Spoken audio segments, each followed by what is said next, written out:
Hey everybody, I'm here today to talk about Mr. Bungle, a band I wouldn't necessarily consider to be in my top 10 or even 20 favorite bands of all time, but a band I've been listening to ever since the mid 90s when I was probably 13 years old.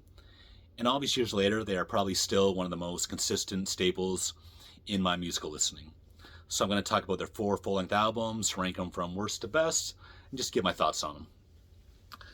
So before we do that, Mr. Bungle, they are from Northern California. They formed in 1985. Experimental rock band, one foot firmly based in rock music, but they touch upon pretty much any genre that you could possibly think of.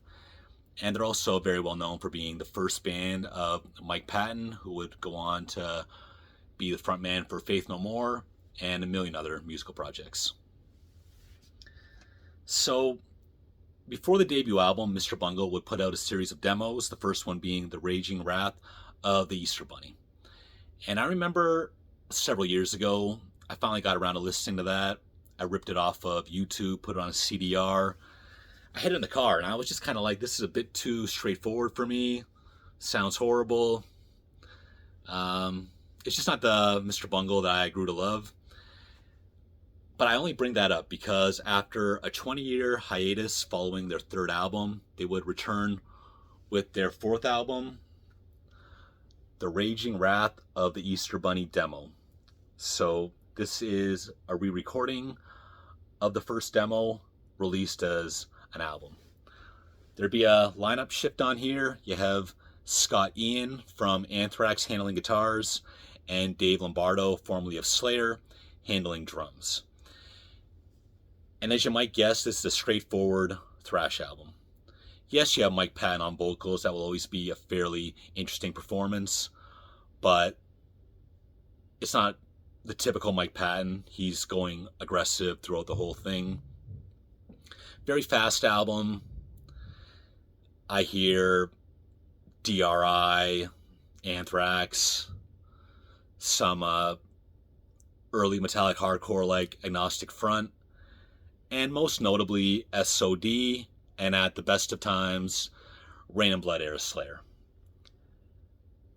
My favorite songs on here are definitely Bungle Grind and Spreading the Thighs of Death. This was originally written in the 80s, so the humor is definitely a little dated. Don't know if it holds up so well.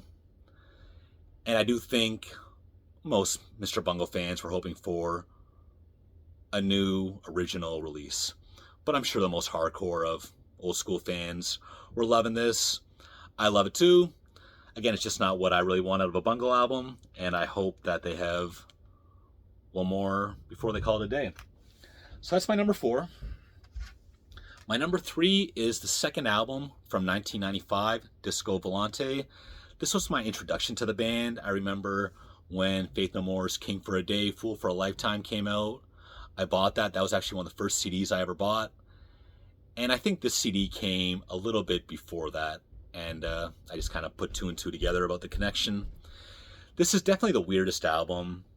Completely all over the place. Not that many songs in the classic sense of the word. And as much as I respect this to the point of giving it 9.5 out of 10, I do find it kind of hard to get through from beginning to end. And not always that pleasurable to listen to. But my 2 favorite songs on here are 2 that I hear referred to a lot as the best ones. I mean, Carry Stress in the Jaw, that has a lot of grindcore death metal influence. And then Desert Search for Technoala, a weird electronic song that I think is the most catchy, immediate song on here. But those are the first 2 that I always think of. So the weirdest one I respect, not one that I put on too often. Number 2, the debut album from 1991, Mr. Bungle.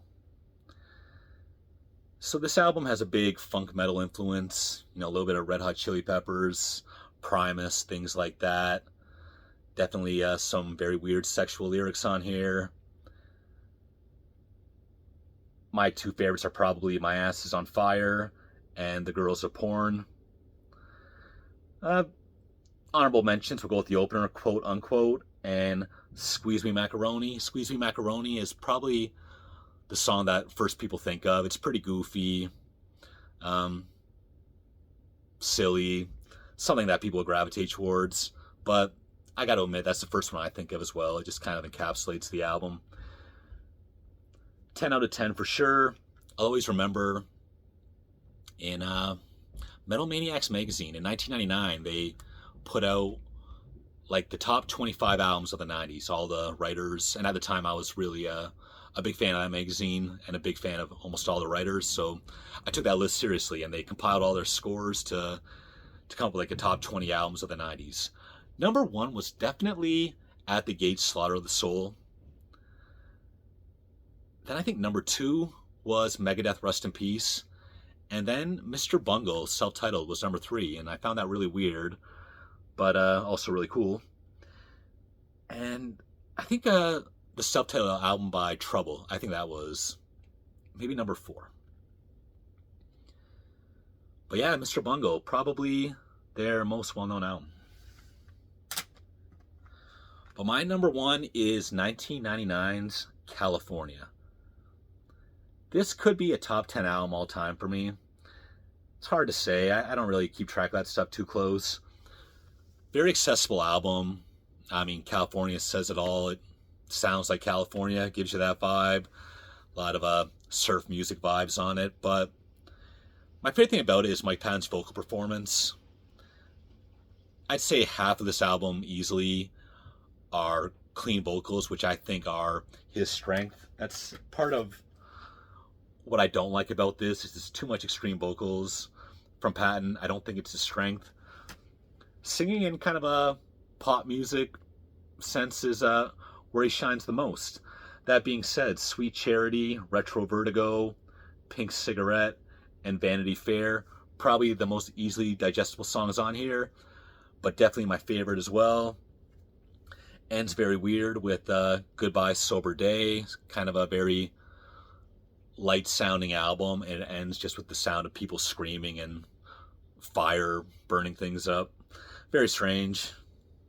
Songs like The Air Conditioned Nightmare, Golem 2, some of my least favorite ones, but they're just keeping the Weird Mr. Bungle's definitely still in the house on this one, and one of the best albums ever if you ask me.